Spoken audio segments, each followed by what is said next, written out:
bisnis ya, semester 6 ya.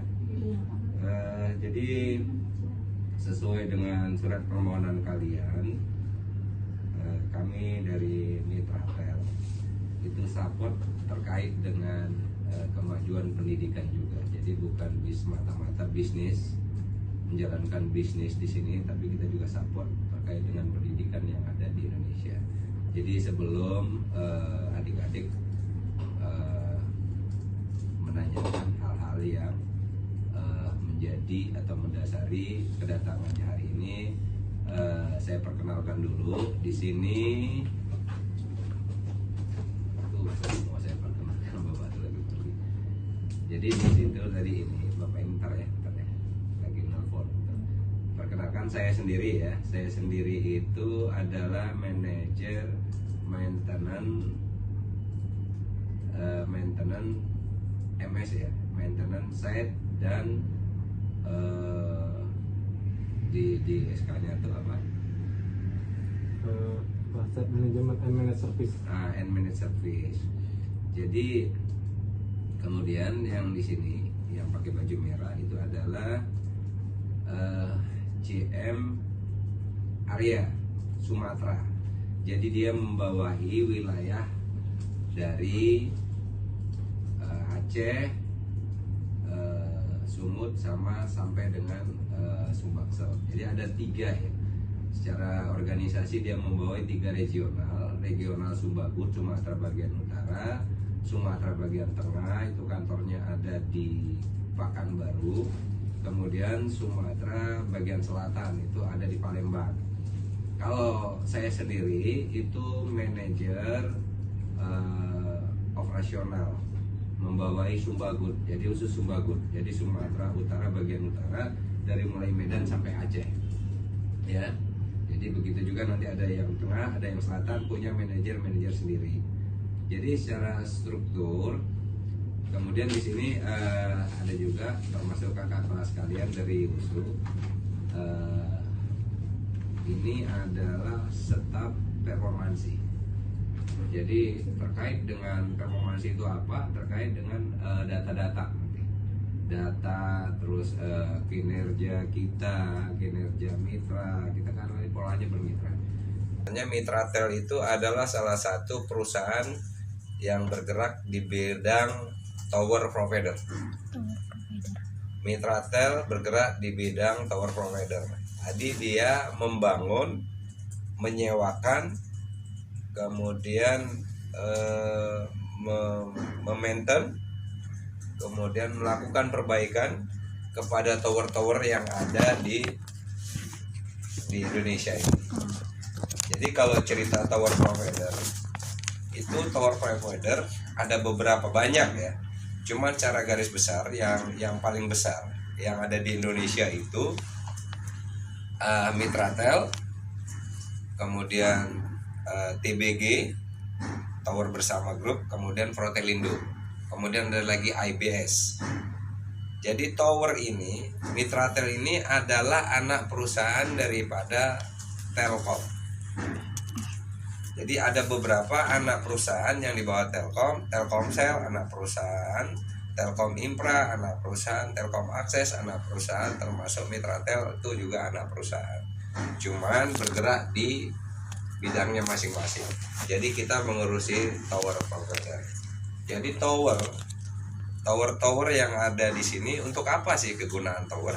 Mungkin adik-adik tahu? Itu ada tower yang kita lihat di sana. Penghubung. Nah, itu adalah salah satu mediator ataupun infrastruktur ataupun transport. Dimana kalau kita menggunakan HP ini itu disupport oleh tower provider, sehingga sinyal itu kan disambung-sambung ya sinyalnya dari satu tower ke tower lain. Jadi medianya apa? Bisanya radio, bisa media dari satu tower ke tower itu bisa pakai radio, bisa pakai fiber optik kabel ya. Jadi kalau kita punya IndiHome di rumah itu ada yang sekarang pakai fiber optik ya. Jadi itu dia, perkenalkan bahwa Mitratel itu adalah anak perusahaan daripada Telkom Group.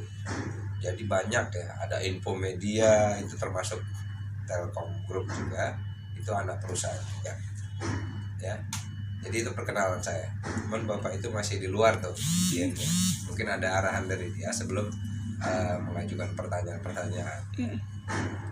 Itu sekedar informasi. Ada yang mau ditanyakan lagi? Perkenalan perusahaan kita. Jadi Sumbagut itu di sini wilayah.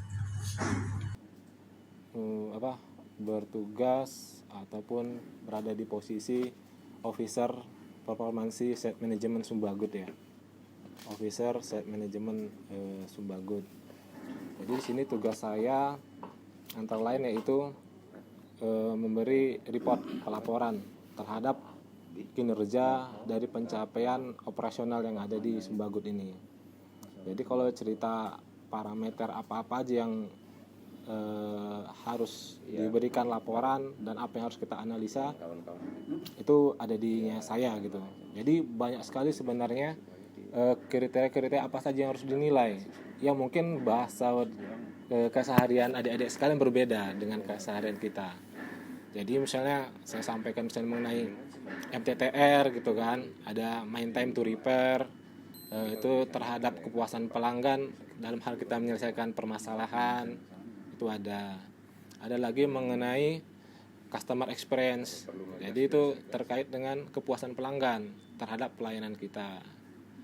Kemudian banyak lagi support pelayanan kita ke customer, ke operator-operator lain. Itu seperti gangguan-gangguan yang diakibatkan dari perangkat operator. Jadi kan kalau dari sisi kita tadi itu kan seperti yang disampaikan Pak Junedi tadi itu adalah penyedia infrastruktur, jasa infrastruktur. Jadi kita sediakan itu adalah bangunan menara tower berikut dengan suplai catu dayanya. Catu daya itu apa? Itu kalau bahasa keseharian itu listrik. Nah, listrik. Jadi kita teknik nanti kalau ke teknik mereka bingung. Iya. Karena manajemen Jadi, ya. Paling jadi mereka nanti nanya sistem informasinya aja yang umum ya, aja. jadi itulah sekilas kalau gambaran dari sisi informasi kita ya mengenai performance itu banyak. Tapi kalau diurut-urut alurnya pertama sekali itu mungkin alurnya itu kita mulai dari sisi requestnya customer nih. Kenapa harus dibangun menara telekomunikasi di sini gitu. Jadi itu berkaitan dengan permintaan dari operator. Operator itu apa aja yang bekerja sama dengan mitra tel. Contohnya Telkomsel, ICPT, semua operator seluler itu bekerja sama dengan kita untuk menyediakan jasa infrastruktur pembangunan. Jadi operator semua itu request ke kita, Pak, Bu, kami mungkin order ke lokasi set ini, titiknya ini gitu. Jadi di sisi lain daripada operasional ada namanya sistem marketing kita yang sebelumnya melakukan pemasaran di situ. Sistem marketing kita ini ya berjuang untuk mencari operator-operator yang ingin menumpang di lokasi set kita ataupun membangun baru lokasi set kita gitu. Habis dari marketing itu, begitu selesai deal negosiasi segala macam dari sistem administrasi, maka muncullah kegiatan aktivitas pembangunan menara yang di sini juga ada sistem orang project kita. Jadi ada project management juga di sini. Jadi pekerjaan aktivitasnya itu melakukan pembangunan menara. Nah, setelah melakukan aktivitas pembangunan menara dengan segala prosedurnya dari sisi pemerintahan, dari izin warga segala macam, ya berdirilah itu dan perangkat operator dimasukkan ke lokasi menara. Begitu dimasukkan, dipasang antenanya, catu dayanya, beroperasilah. Nah, setelah beroperasi, masuklah ke divisi operational and maintenance. Jadi divisi saya sama Pak Jun itulah masuk ke dalam sistem pemeliharaan. Nah, dari sistem pemeliharaan itulah yang kami lakukan terhadap kontrak kerja apa yang kita ikatkan dengan si operator. Jadi berkaitan dengan complaint handling gitu kan, gangguan terhadap catu daya mereka, itu semua dibungkus dalam perjanjian kerjasama. Setelah itu selesai, memang endingnya sih di operasional ya, pure murni yang banyak mutar-mutar di situ tuh ada operasional. Karena aktivitas dari sistem project itu dia hanya sebatas membangun, selesai berdiri bangun baru dia oper ke operasional. Jadi ini kalau itu aja teman-teman sementara. adik-adik bingung nih, langsung di ini aja di Nah, tanyain itu gitu ya. gambaran sekilas alurnya ya dari Yang area 1 Sumatera. Silahkan kepada Pak Rijal untuk memberikan arahan, sekaligus nanti pertanyaan-pertanyaan silahkan langsung ditanyakan aja. Kita langsung tanya jawab aja ya. Iya, mungkin langsung tanya jawab Tanya aja. jawab aja langsung lah. Ya, silakan. Pak, kalau untuk tadi kan perkembangannya mungkin udah dikasih tahu, perkenalan dari perusahaan ini juga udah. Terus ini deh Pak, sistem informasi apa saja yang digunakan dari pada perusahaan ini? Gitu penjelasannya. Oke. Saya memperkenalkan diri dulu ya.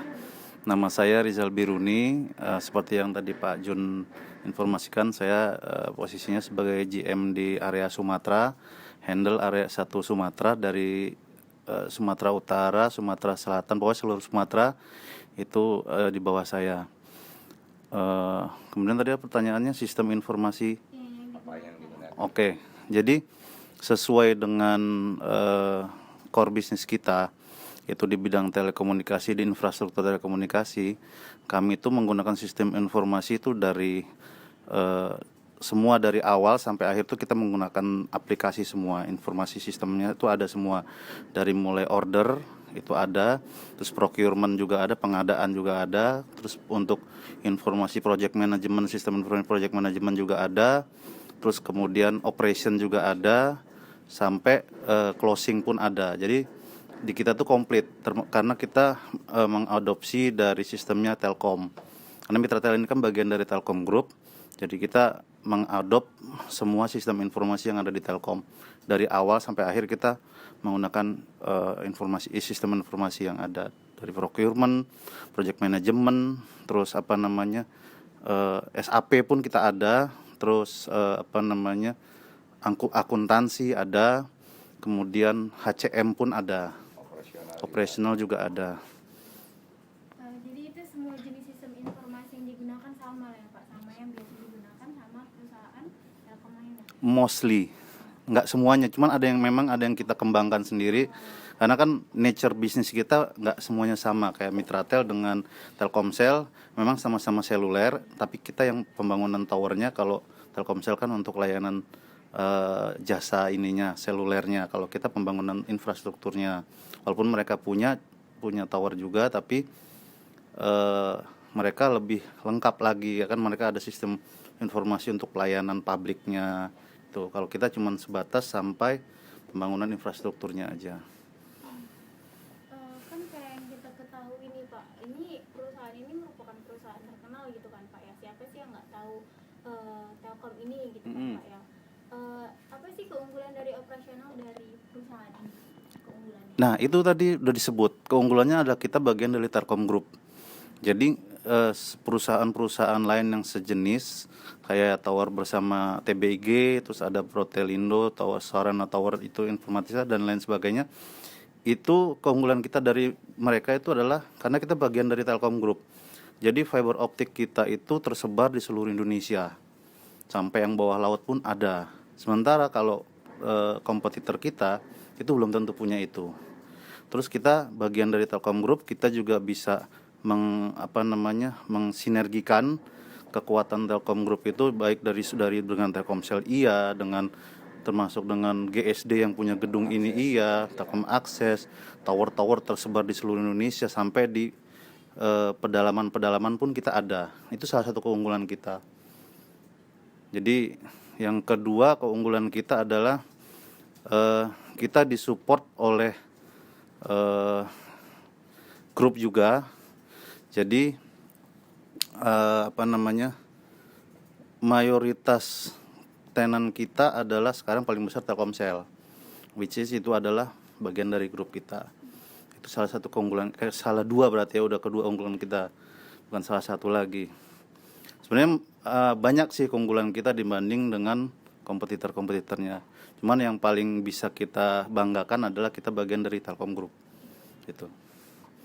Pak, kan kayak yang Bapak katakan tadi nih ya Pak, kompetitor itu memiliki keunggulannya masing-masing gitu kan, terkait dari perusahaan ini juga punya keunggulannya itu tadi yang tadi udah Bapak sebutkan. Nah, ini Pak yang apa ya, sistem informasi yang memang digunakan perusahaan ini untuk meningkatkan kualitas pelanggannya itu yang gimana Pak? Ya, saat ini kami sedang mengembangkan sistem informasi baru. Itu yang apa namanya, istilahnya itu customer orientation banget. Jadi benar-benar kita itu akan membuat customer kita tuh kita manjakan. Mereka butuh apa, tinggal buka nanti dari aplikasi tersebut. Mereka udah bisa mengetahui informasi yang mereka butuhkan. Termasuk ketika ada kendala, ada masalah, itu mereka tinggal open dari aplikasi tersebut, dari sistem tersebut, kita sudah bisa eksekusi dengan cepat. Itu sekarang kita kembangkan pakai yang namanya Streamline. Mungkin terlalu teknis ya. Yang itu ada Streamline namanya. Ini sedang kita kembangkan. Insya Allah di tahun ini, di Q3 besok ini selesai, dan rencana kita bisa IPO dengan menggunakan aplikasi tersebut. Sistem informasi yang baru yang semua sistem informasi yang ada saat ini di Mitratel nanti dijadikan satu di situ. Satu one apa? gate. Nanti semua ada di Pintu situ. ya. Jadi nggak ada kemungkinan buat para pelanggan ini, kayak pelanggan Telkomsel lah terutama ya Pak ya, yang kayak ada nggak sih keluhan dari mereka gitu Pak, atau apa ya dibilang, kayak pastinya ada titik kelemahan dari perusahaan ini. Iya. Gitu. Nah itu boleh di sharing sekalian Pak. Ya, jadi kita membuat aplikasi sistem informasi ini itu berdasarkan dari inputan customer kami. Kebutuhan mereka apa, keluhan mereka apa selama ini. Ya, misalkan yang awalnya pembangunan pengambilan keputusan dari progres A ke progres B lambat, ini untuk percepatannya seperti apa, itu kita adopt dari mereka. Jadi kita mendengarkan voice of customer untuk kita implementasikan di sistem informasi itu. Jadi ketika nanti yang selama ini mereka keluhkan dengan adanya sistem informasi yang baru ini, itu ya insya Allah akan teratasi semua. Jadi mereka bisa dengan cepat mengakses segala informasi-informasi yang ada di kita. Jadi semua berbau aplikasi. Semua nanti akan berbau aplikasi pada akhirnya.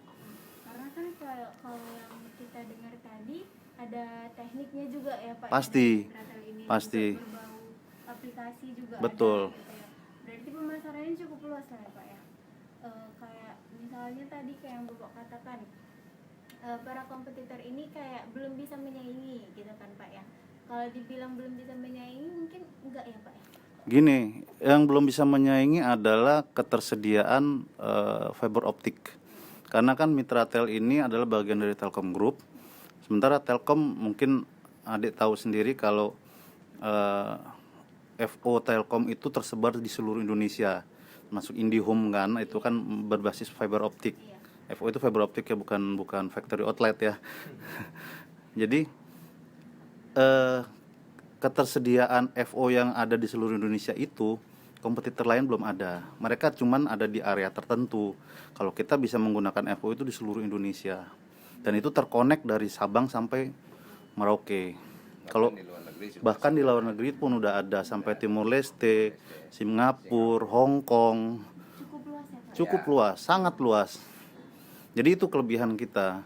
Sementara kompetitor lain paling cuma menguasai area Sumatera. Sumatera pun mungkin Sumatera Utara aja. Kalau kita dari Sumatera dari Sabang sampai Merauke udah ada. Nah Pak, berarti yang mau kita tanyakan lagi nih Pak, bagaimana nih cara perusahaan Telkom ini bisa terus berhubungan dengan para pelanggannya, walaupun dengan menggunakan aplikasi gitu kan Pak, pasti ada benefitnya gitu Pak, baik dari pelanggan maupun perusahaan itu sendiri. Iya, kalau dari sisi pelanggan ini kita memberikan aplikasi itu untuk percepatan dan kemudahan. Tapi ketika mereka membutuhkan interaksi langsung, misalkan ada gangguan, itu pasti otomatis tim dari Telkom tuh akan datang ke lokasi.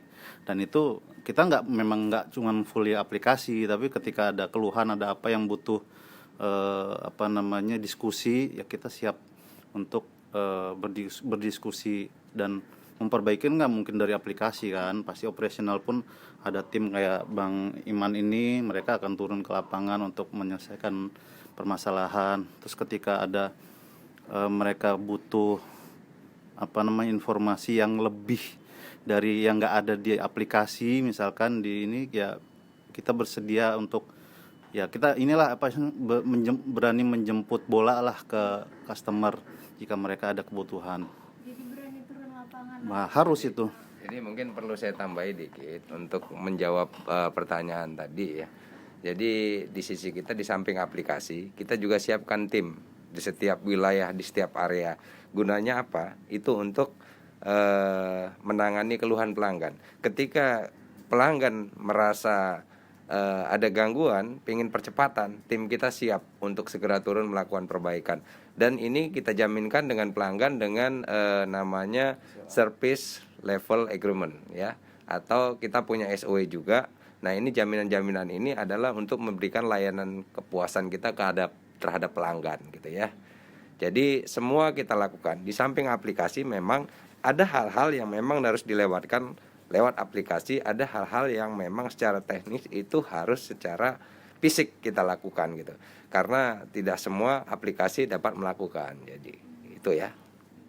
Jadi itu kan tadi caranya gitu kan Pak. Nah, untuk mempertahankan ini Pak gimana kira-kira? Mempertahankan ini kita selalu melakukan koordinasi dengan para pelanggan, dengan para tenan kita.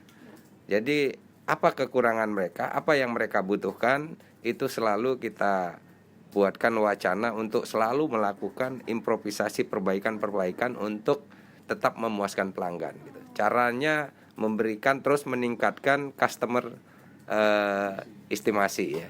Jadi kepuasan pelanggan, tingkat kepuasan pelanggan itu kita selalu, itu juga ada, kita punya aplikasi ya. Aplikasi itu kita jalankan setiap waktu, setiap ada masalah kita selesaikan, kita tanya pelanggan puas tidak puas atau bagaimana gitu. Nah, itu akan jadi barometer kita untuk memberikan layanan yang lebih baik gitu. Ya, saya tambahkan, jadi di kami itu ada setiap bulan itu kita mencari yang namanya Net Promoter Score NPS. Mungkin teman-teman pernah tahu. Jadi di situ kalau istilah awamnya itu kepuasan pelanggan. Jadi kita selalu menyebarkan kuesioner.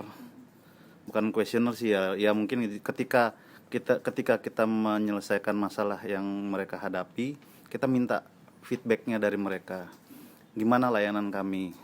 Jadi tiap bulan kita selalu mengkalkulasi itu dan memonitor itu, karena kita punya SLA di situ. Jadi minimal SLA kita adalah sekian, nggak boleh di bawah ini. Jadi untuk mempertahankan itu kita monitornya by namanya NPS, Net Promoter Score. Jadi kalau ketika udah mendekati batas ambang Net Promoter Score kami, itu ada yang harus kita improve di situ. Jangan sampai kurang. Itu yang kita lakukan. Kalau mungkin memperluas jaringan di sini maksudnya adalah yang existing kita sekarang.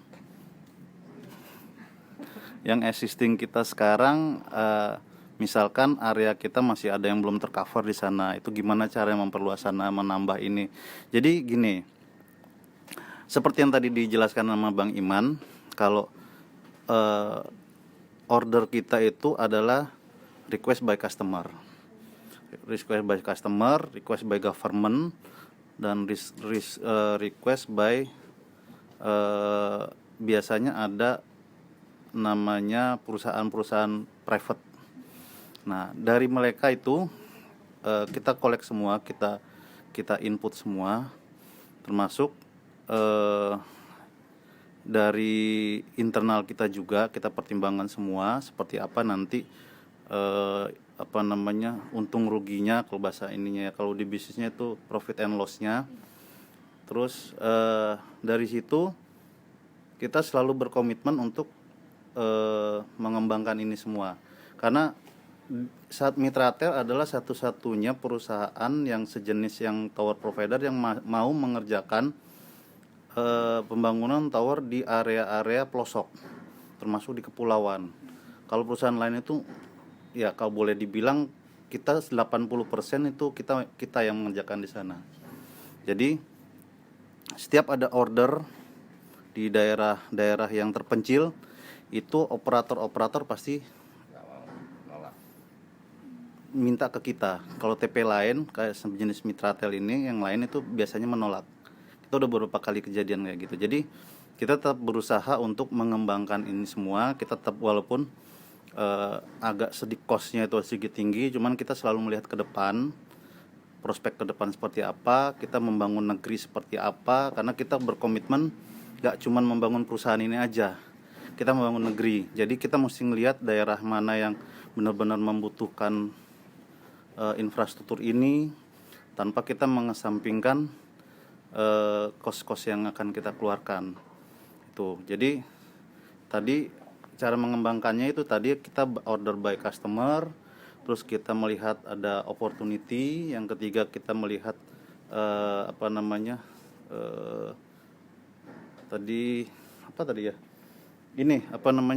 kemajuan untuk bangsa, kebutuhan negeri, kebutuhan masyarakat seperti apa, itu yang kita supply ke mereka.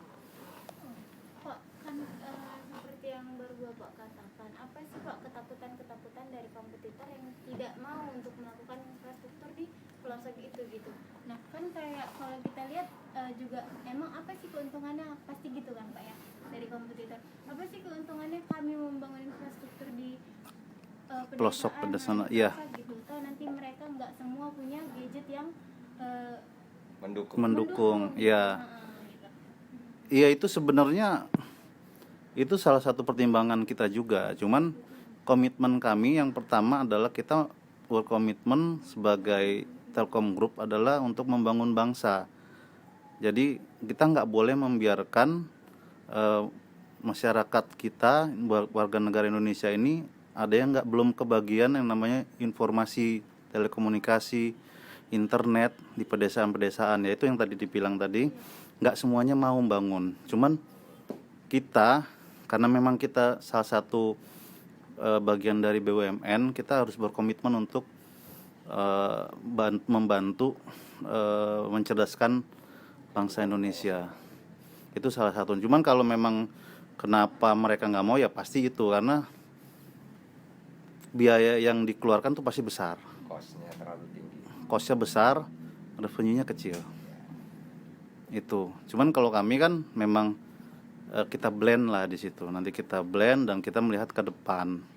Karena nggak cuman satu operator aja yang akan masuk di situ. Begitu nanti sudah ada operator A, mungkin operator B atau operator C akan ke situ juga. Nah itu mungkin waktunya nggak setahun 2 tahun 3 tahun, mungkin 5-6 tahun ke depan baru kita bisa. Iya, panjang. Jadi perluasan jaringan di sini merata ya Pak? Merata, betul. Pelosok ke luar negeri juga ya Pak? Ya.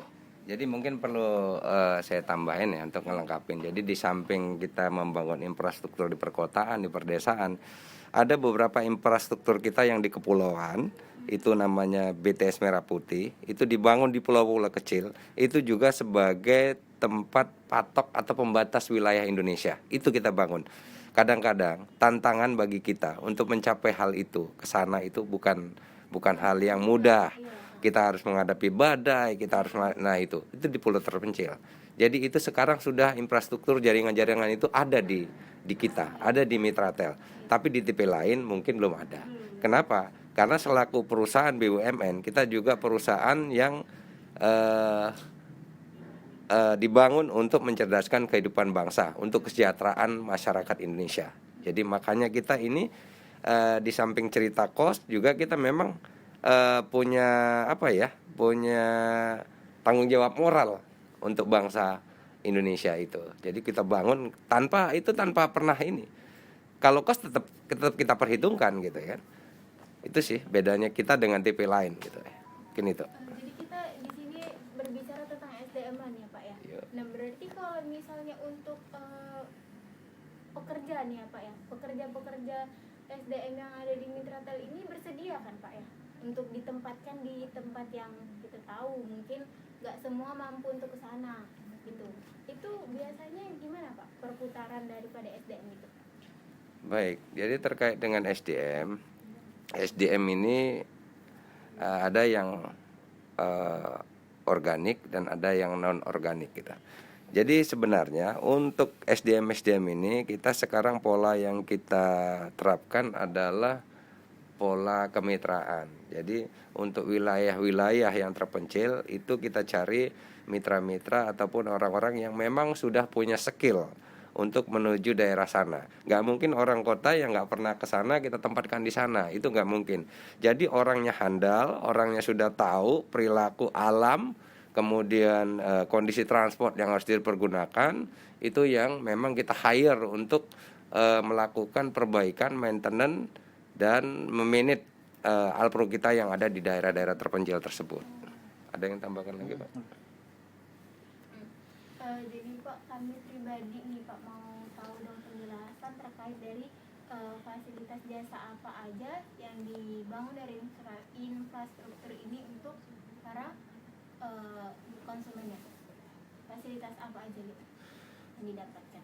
Yang jelas fasilitas yang kita berikan adalah kita membangun tower sebagai mediator untuk para customer atau tenan kami melakukan layanan kepada publik atau ke masyarakat seperti HP ya. HP yang ada ini itu adalah karya daripada tower-tower kita juga yang diteruskan oleh para tenan kami untuk para masyarakat. Di samping itu juga mungkin dalam infrastruktur lain adalah untuk alarm bencana alam ditempatkan di tower-tower kita untuk mendeteksi bencana alam, gempa bumi dan sebagainya. Itu termasuk di kita. Untuk keamanan itu ada di tower-tower kita juga. Berarti semua ini nggak mencakup daripada apa yang kami tanyakan kayak manajemennya, SDM-nya, tapi mesin teknik apa juga berkembang lah ya Pak ya di Mitra Tel. So pasti gitu jadi. Jadi kalau untuk aplikasi itu Pak, nah di aplikasi itu kan kayak aplikasi Telkomsel ya Pak ya, itu dari Mitra Tel ini sendiri atau gimana Pak? Aplikasi. Gini. Kalau untuk aplikasi-aplikasi kayak yang punya Telkomsel itu dikembangkan oleh Telkomsel sendiri. Mereka punya apa namanya tim R&D-nya sendiri. Kalau di kami ini aplikasinya mostly itu kebanyakan untuk yang internal, untuk yang pengembangan bisnis kita, termasuk untuk customer experience. Experience ini customer kita kan selama ini kita nggak direct ke masyarakat ya sebenarnya, karena kita melalui perusahaan-perusahaan yang seperti Telkomsel, Indosat, Excel dan lain sebagainya, termasuk KPK pun jadi customer kita. Jadi kita melayani mereka untuk kebutuhan masyarakat. Itu dari kalau yang apa namanya yang tadi ditanyakan. Nah kemudian kalau tadi yang apa yang sebelumnya tadi Jaringan. fasilitas ya, yang fasilitas itu yang tadi disebut Pak Jun itu sudah cukup lengkap karena kita juga sekarang terus mengembangkan diri, nggak cuman berpuas diri dengan kondisi yang sekarang, karena teknologi itu nggak pernah diam. Begitu kita semakin berkembang, semakin susah diikuti. Kalau kita nggak terus bergerak mengikuti perkembangan itu, kita akan selalu pasti ketinggalan. Banyak kan udah contohnya kayak Nokia itu udah sempet hancur, terus ada Kodak, kamera itu kan dulu masih ini, mereka ada yang nggak mau mengikuti perkembangan, mereka mendinai bahwa itu akan bersifat sementara, tapi akhirnya malah mereka yang jatuh. Nah itu kita nggak mau seperti itu. Jadi kita mengikuti perkembangan zaman. Sekarang ini udah ada yang namanya IoT, 5G mau masuk. Nah kita sedang tadi salah satu yang dibilang Pak Jun ini yang early warning bencana, itu salah satu IoT yang kita kembangkan. Jadi di situ selain bencana alam, tsunami, terus kebakaran, itu sekarang kita lagi mau kerjasama dengan dengan Polda. Kita development sudah 2 tahun yang lalu, sejak 2 tahun yang lalu. Itu yang awal kita kembangkan itu adalah tsunami early warning, itu sejak kejadian yang di Aceh. Itu kita udah mulai mengembangkan apa sih yang bisa kita bantu untuk mengurangi korban bencana seperti itu. Termasuk kita juga sekarang IoT di kita itu sedang trial yang namanya irigasi, smart irrigation namanya kita sebutkan. Smart irigasi itu jadi kita trial sekarang di NTT nih, kebetulan barusan ada ini ya bencana di sana. Itu di sana kan air tuh sulit. Kemarin ini panas, di sana kan tanahnya kering. Nah, ketika orang bercocok tanam di sana itu dibutuhkan orang yang selalu untuk harus setiap hari nyiram, harus siap nyiram, dan itu kadang kan orang nggak selalu sehat lah ya. Nah, itu kita coba kembangkan di sana. Kembangkan gimana caranya itu nanti di ladang di ladang itu bisa nyiram sendiri, bisa mupuk sendiri tanpa perlu campur tangan orang terlalu banyak. Mereka cuman menjalankan aplikasinya, menjalankan engine-nya, nanti itunya bergerak sendiri. Itu udah kemarin alhamdulillah lumayan sukses. Yang biasanya mereka panen itu sebulan misalkan sekali, sekarang mereka bisa sebulan 3 kali. Jadi balik lagi semua itu menggunakan aplikasi ya Pak ya? Basisnya sekarang udah menuju ke sana. Cuman tetap harus ada infrastruktur yang dibangun di sana. Itu yang aplikasi itu kan nanti cuman istilahnya engine-nya aja yang mengatur. Nanti infrastruktur tetap harus ada. Pak, yang namanya aplikasi itu kan pasti terjadi gangguan gitu. Oh iya, pasti itu. Banyak sekali gangguan-gangguan. Pasti itu. Nah, untuk itu gangguan hacker-hacker yang terjadi pada sistem informasi yang seperti apa sih Pak yang pernah terjadi atau dialami sama perusahaan ini gitu? Kalau yang paling sering terjadi itu biasanya yang menyusup ke email-email kami. Langsung ke email ya? Ke email. Jadi banyak spam masuk, itu teman-teman nggak sengaja keklik, itu yang menyebabkan mereka bisa nyebar masuk ke Mengetahui lah ya. iya, masuk ke sistem kami. Cuman kalau di sistem informasi kami yang internal itu sudah ya, kami selalu mengupdate security-nya. Jadi kita didukung sama produsen antivirus lah, itu yang antivirus dan protection firewall-nya itu sudah kita perhitungkan semua. Dan tiap ada perkembangan hacker seperti itu, kita minta dari pengembangnya itu untuk selalu mengupdate security-nya. Tapi mostly sih yang paling banyak sering terjadi ya email-email itu sih.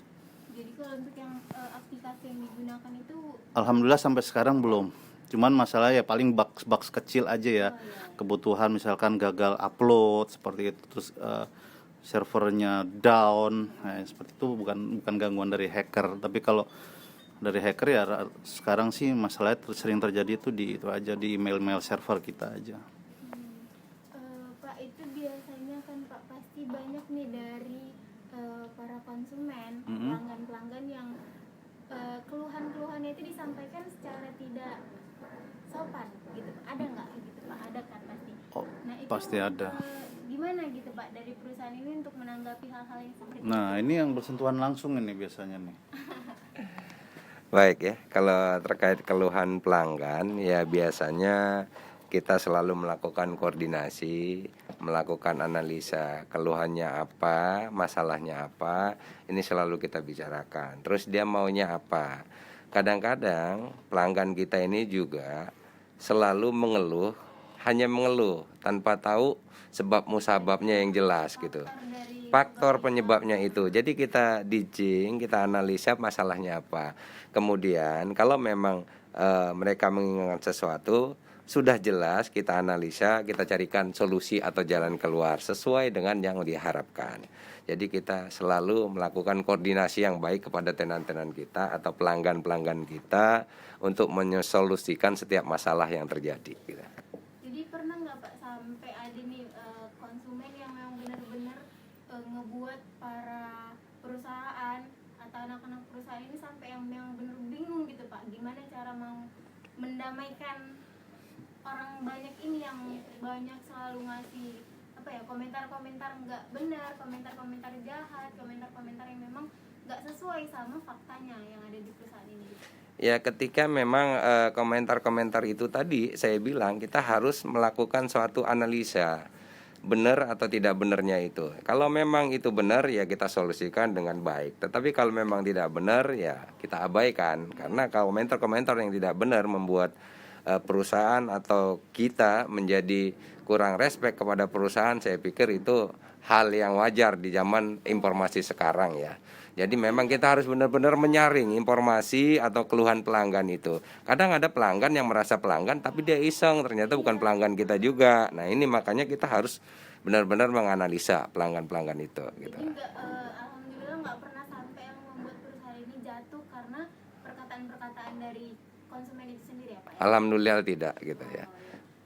Jadi gini Pak, nah apa sih yang membuat perusahaan ini bisa sampai sesukses ini gitu Pak? Bisa sampai ke luar negeri, sampai dikenal oleh banyak para pelanggan gitu, nggak pun pelanggan, para banyak masyarakat luas. Intinya cuma satu, kita ingin jadi perusahaan number one, perusahaan nomor 1 di Indonesia, baik di luar negeri, itu saja. Jadi kita selalu melakukan improve, inovasi yang lebih baik, menuju lebih baik. Kita selalu mengikuti, tadi sudah dijelaskan, mengikuti perkembangan, tren zaman, selalu update. Hingga itu yang kita bertekad, kita menjadi tetap nomor 1 gitu. Tekad dan niat itu ya Komitmen Pak, ini. Komitmen ya. Komitmen. Komitmen. Komitmen untuk berkembang, nggak boleh ketinggalan zaman, jadi nomor 1 sama ya Tidak boleh terlena. membantu ya satu sebenarnya kita membantu masyarakat itu tanpa boleh ya kalau kita bilang nggak boleh memilih-milih lah karena dukungan dan doa dari mereka juga yang membuat perusahaan kita jadi bisa sukses dan sebesar ini ya customer doa kita juga selalu tidak pernah melewatkan untuk berbagi bersedekah CSR dan sebagainya itu kita selalu lakukan. Tiap ada momen apapun itu selalu kita berbagi. ada kegiatan sosialisasi. Ada sosial CSR itu pasti kita ini karena doa orang banyak itu yang membantu kita juga. Orang banyak yang terkabulnya. Betul. luar biasa ya, Pak, ya. Juga ini Pak, kan banyak nih dari terutama kami sendiri Pak ya, mahasiswa ini yang ingin gitu Pak bekerja di dalam perusahaan ini gitu. Nah mau dong Pak motivasi untuk kami supaya bisa gimana ya Pak, niatnya tuh kuat gitu untuk mencapai satu usaha yang sampai sebesar ini gitu. Nggak hanya di sini motivasi Bapak untuk kami bisa buat satu bisnis atau satu usaha yang memang bisa kami niatkan dari awal untuk bisa sebesar ini, sebesar perusahaan ini gitu Pak.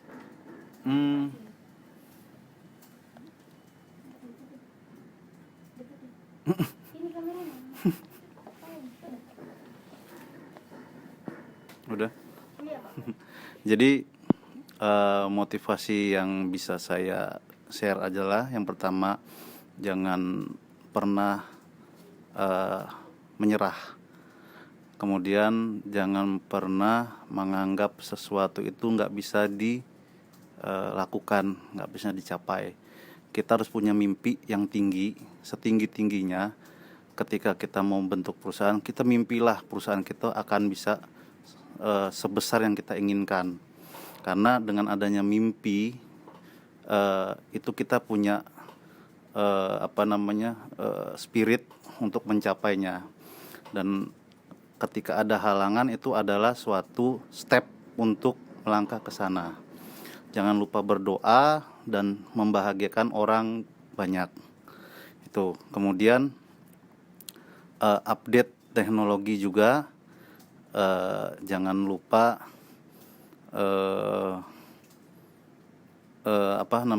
selalu berdoalah kepada yang di atas. Pak Jun ada? Ya mungkin sudah yang disampaikan si bos tuh. Intinya seringlah bermimpi. Mulailah segala sesuatu dari mimpi. Ketika kita bermimpi, kita berusaha untuk mewujudkan. Jangan banyak orang bermimpi tapi tidak berusaha mewujudkan. Tapi ketika kalian bermimpi dan berusaha mewujudkan, satu lagi jangan lupa tadi. Jangan lupa berdoa gitu. Ketika kita berdoa jangan lupa lagi. Yuk setelah berhasil jangan lupa berbagi. Jadi 4 hal itu. Bermimpi, berusaha mewujudkan, terus berbagi keempat tadi. Nah, jadi 4 unsur itu harus ada di dalam diri kita. Disiplin itu perlu, ya. Ketika kalian disiplin, kemudian manfaatkan teknologi yang ada. Sekarang zamannya teknologi. Jangan sasaran kalian untuk menjadi misalnya kita selaku mahasiswa merasa, aku harus bekerja di sini. Kita bisa bekerja, bisa berbuat apa saja dengan dunia yang sekarang gitu. Teknologi itu sekarang berkembang. Manfaatkan teknologi sebaik-baiknya. Banyak orang berhasil sekarang ya. Kayak perusahaan Alibaba misalnya, hanya melakukan teknologi. Jadilah seperti itu. Banyak yang bisa kalian coba awali dari mimpi. Itu tadi sudah disampaikan ya. Jadi 4 hal yang harus kalian cermati. Mungkin itu dari kami. Terima kasih. Ada lagi? Habis kan? Bermimpi, berusaha, Iya. berdoa, dan berbagi. Iya. Yakin lah. Yakin. Sama yakin.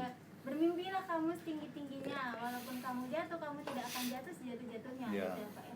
Terima kasih banyak buat Bapak sekalian yang telah memberikan motivasi maupun menjawab semua pertanyaan-pertanyaan daripada kami mahasiswa manajemen USU. Baiklah, di sini kami akan memberikan contoh salah satu aplikasi sistem informasi yang dikeluarkan oleh PT Daya Mitra Telekomunikasi, yaitu aplikasi My IndiHome. Ini adalah tampilan daripada aplikasi My IndiHome yang bisa kalian download terlebih dahulu di Play Store maupun App Store. Nah, di sini kami akan menunjukkan bagaimana sistem pembayaran tagihan WiFi IndiHome dengan menggunakan aplikasi tersebut. Pertama-tama, kalian harus memasukkan akun kalian terlebih dahulu. Jika belum memiliki akun, kalian bisa register terlebih dahulu.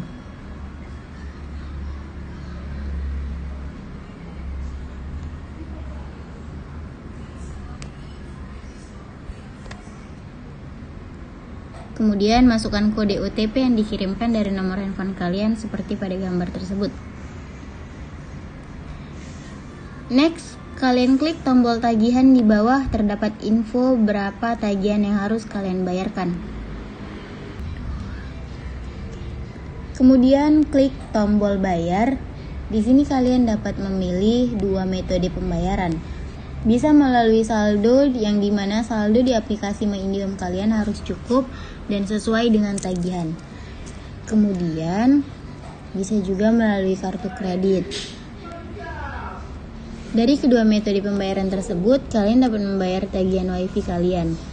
Nah, begitu saja cara pembayaran tagihan WiFi melalui aplikasi My IndiHome. Sangat mudah dan praktis. Kalian tidak perlu lagi untuk datang ke Indomaret, Alfamart, ataupun Alfamedia yang menyediakan sistem pembayaran aplikasi IndiHome tersebut.